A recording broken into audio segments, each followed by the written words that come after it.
খেলা হবে খেলা, সমানে সমানে খেলতে হবে আলায়, আবার জিগা খেলতে আইছে, খেলার শুরু হয়ে গেছে গা।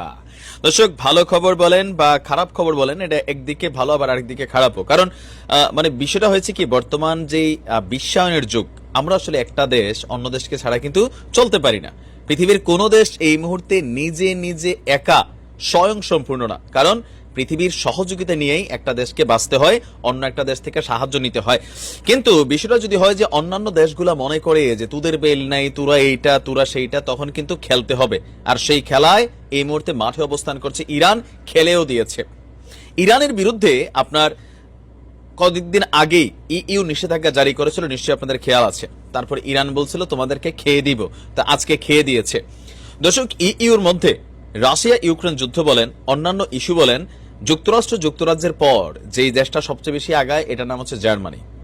আর এই জার্মানিরই প্রথমবার লটকাইল ইরান। দুই জার্মান কূটনীতিককে অবাঞ্ছিত ঘোষণা করে আপনার বহিষ্কারের ঘোষণা দিয়েছে ইরান। অভিযোগ হচ্ছে আভ্যন্তরীণ এবং বিচার বিভাগীয় কাজে জার্মানির হস্তক্ষেপের অভিযোগে আপনার এই নির্দেশ দিয়েছে তেহরান।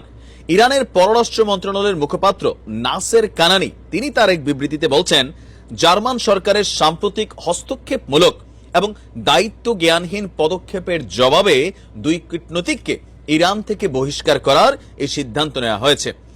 তেহরানে এক ইরানি জার্মান নাগরিকের সাজার প্রতিক্রিয়ায় জার্মান পররাষ্ট্র মন্ত্রণালয় বার্লিনে ইরানি দূতাবাস থেকে দুই কূটনীতিককে বহিষ্কার করেছিল। এর কয়েকদিন পরপরই টিট ফর ট্যাট হিসাবে মনে করলেন যে এই সিদ্ধান্ত নিল ইরান।